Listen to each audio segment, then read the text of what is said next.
सुंदर नगर के राजा भवानी सिंह की दो पुत्रियां थीं।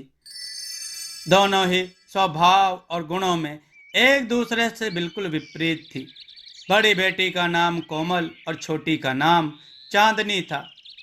कोमल अपने नाम के अनुसार ही दूध की तरह सफ़ेद और फूलों की तरह कोमल थी।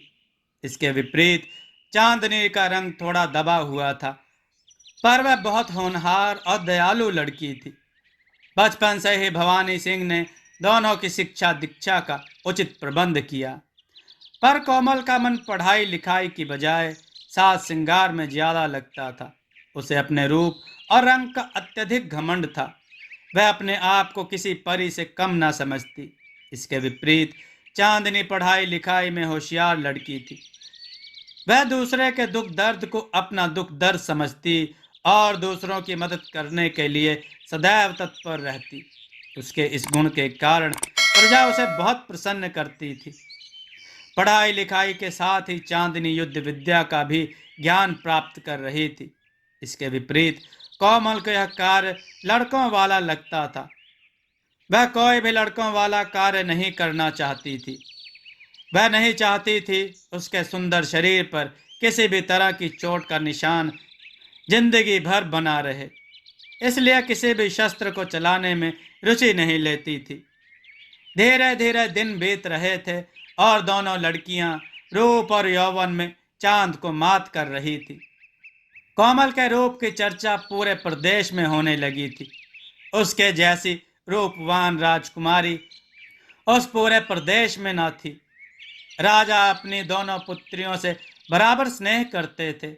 वह उनका स्वयंवर करना चाहते थे, जिससे दोनों लड़कियां अपनी पसंद अनुसार योग्य वरों को चुनकर वैवाहिक जीवन व्यतीत कर सकें। राजा ने उनके स्वयंवर की तैयारियां शुरू कर दी और राजा महाराजाओं को निमंत्रण भिजवा दिया। भवानी सिंह के राज्य में एक जंगल था। उस जंगल में एक एक भयानक राक्षस रहता था। उड़ते उड़ते राजकुमारी की सुंदरता की खबर उस राक्षस के कानों तक भी पहुंच गई। राक्षस ने सोचा, इस संसार की प्रत्येक मन भावन वस्तु पर पहला हक मेरा है, तो क्यों ना मैं राजकुमारी कोमल से विवाह करके उसे अपना बना लूं। दानव ने राजा भवानी सिंह के पास कोमल से विवाह करने का प्रस्ताव भिजवा दिया। दानव ने राजा से कहा, अगर वह कोमल का विवाह उससे नहीं करेंगे तो वह उस पूरे राज्य को तहस नहस कर देगा। दानव की बात सुनकर राजा सकते में आ गए, पर इतने भयानक दानव से पंगा लेना राजा के अकेले के बस का कार्य नहीं था। राजा भवानी सिंह दरबार में चिंतित मुद्रा में बैठ गए। उन्होंने अपने दरबार में मंत्रियों से मंत्रणा की, लेकिन इस समस्या का कोई हल नहीं निकला। दरबारी भी यही चाहते थे, राजा अपनी पुत्री का विवाह दानव से करके राज्य को बचा ले, क्योंकि राजा का परम कर्तव्य होता है अपने प्रजा की रक्षा करना। राजा उदास हो गए। दरबारियों के दबाव में आकर वो कोमल का हाथ उस राक्षस को देने को तैयार हो गए। जब इस बात की खबर कोमल को लगी तो रो रो कर उसका बुरा हाल हो गया।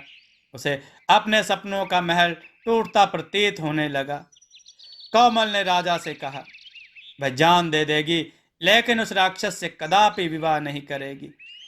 कहाँ तो उसने इतने सुंदर सलोने सपने विवाह के लिए सजाए, और कहाँ वह इस गंदे घृणित राक्षस के साथ विवाह करे। ऐसा वह कदापि नहीं करेगी। राजा ने कोमल को समझाया, अगर वह ऐसा नहीं करेगी तो राक्षस पूरे राज्य को तहस नहस कर देगा। इतने सारे लोगों की मौत की जिम्मेदारी उसके सर होगी। कोमल का रो रो कर बुरा हाल था। वह करे तो क्या करे और क्या ना करे, उसके कुछ समझ नहीं आ रहा था। यह सारी बात चांदनी को पता चली तो उसने भवानी सिंह से कहा, पिताजी, मैं राक्षस से विवाह करने को तैयार हूँ। राजा ने कहा, तुम नहीं, उसे केवल कोमल से विवाह करना है, तो आप उसके पास खबर भिजवा दीजिए। मैं अपनी दोनों पुत्रियों का विवाह तुमसे कर दूंगा। जब यह बात कोमल ने सुनी तो वह क्रोधित हो गई। तो हे क्यों नहीं उस राक्षस से विवाह कर लेती है, मुझे क्यों उस पचड़े में डाल रही है।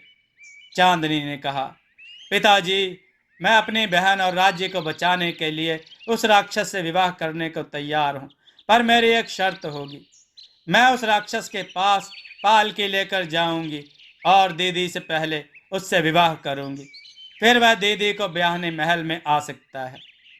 राजा ने दानव के पास खबर भिजवा दी, मेरी दोनों पुत्रियां तुमसे विवाह करने को तैयार हैं, तुम विवाह की तैयारियां करो। दोनों राजकुमारियां तुम्हारे पास खुद आकर विवाह करेंगी, लेकिन पहले छोटी राजकुमारी से तुम्हें विवाह करना होगा।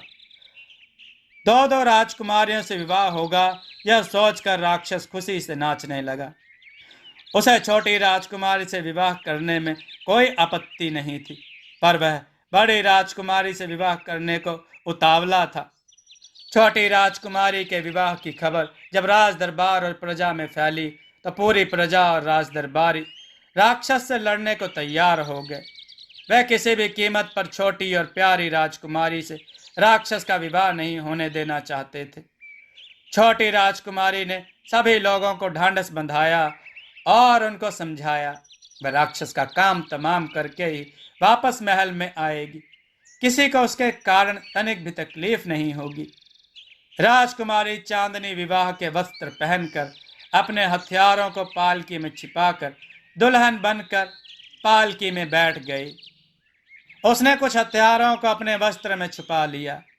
राजा ने चांदनी के साथ अपने चुने हुए 100 सिपाहियों को भेजा जो युद्ध कला में अत्यंत निपुण थे। चांदनी पालकी लेकर राक्षस की गुफा पर पहुंच गई। राक्षस ने चांदनी के स्वागत की पूरी तैयारियां कर रखी थी। चांदनी ने राक्षस से कहा, जहां मैं आपसे विवाह करूंगी वहां पर मुझे आपके किसी भी साथी सहयोगी की जरूरत नहीं है। केवल मैं और आप और हमारे पंडित जी इस विवाह के साक्षी होंगे। राक्षस खुशी खुशी मान गया और चांदनी को लेकर गुफा के अंदर चला गया। वहां पर पंडित जी ने उनके विवाह की सारी तैयारियां पूरी कर दी। राक्षस खुशी से पागल हुआ जा रहा था। चांदनी से विवाह करने के बाद वह बारात लेकर महल जाने वाला था। इतनी सुंदर राजकुमारी को आज वह अपनी रानी बना लेगा, इस खुशी में वह फूला ना समा रहा था। इसी खुशी में वह चांदनी की कही प्रत्येक बात को मान रहा था। शुभ मुहूर्त पर राजकुमारी राक्षस के गले में माला डालने को तैयार हुई, पर पंडित जी ने कहा, पहले दूल्हे को माला डालनी है। दूल्हा यानी वह दानव जैसे ही राजकुमारी के गले में माला डालने के लिए अपने दोनों हाथ ऊपर उठाता है, राजकुमारी अपने वस्त्रों से तलवार निकालकर फटाक से उसका एक हाथ काट देती है और अपने एक हाथ से उसका दूसरा हाथ पकड़कर उसकी गर्दन पर तलवार रख देती है।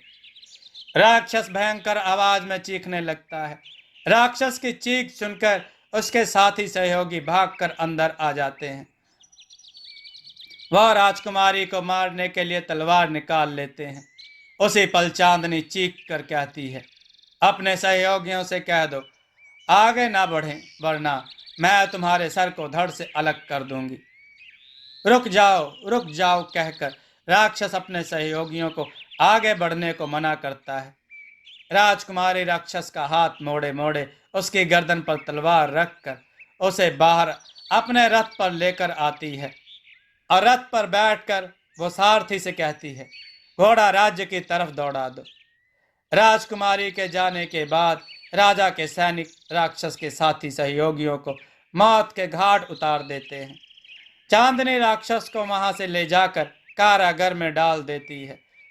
चारों तरफ राजकुमारी की जय जयकार होने लगती है। सारे राज्य में राजकुमारी के बहादुरी के चर्चे होने लगते हैं। राजा और कोमल भी बहुत प्रसन्न होते हैं। चांदनी ने राक्षस को बंदी बनाकर कोमल और राज्य की रक्षा की। सारे लोग राजकुमारी का झुक झुक कर अभिवादन करते हैं। संकट टलने के बाद शुभ मुहूर्त पर दोनों राजकुमारियों का स्वयंवर होता है। पहले जहां केवल कोमल के रूप की चर्चा थी, प्रत्येक राजकुमार उसे अपनी संगिनी बनाना चाहता था, वहीं अब चांदनी की बहादुरी के भी किस्से मशहूर थे। अब तो प्रत्येक राजकुमार चांदनी जैसी बहादुर लड़की को ही अपनी संगिनी बनाना चाहता था। राजकुमारियों ने स्वयंवर में अपने अपने मनपसंद वर को चुना और उनके साथ प्रसन्नता पूर्वक रहने लगी। दोस्तों, आपको यह कथा कैसी लगी? अपने विचार और सुझाव कमेंट में जरूर दें। हमारी कथाओं को लाइक करें, हमारे चैनल को सब्सक्राइब करना न भूलें। हमारी कथाओं को शेयर जरूर करें जिससे लोगों को अच्छा ज्ञान प्राप्त हो। जय श्री राम भक्तों।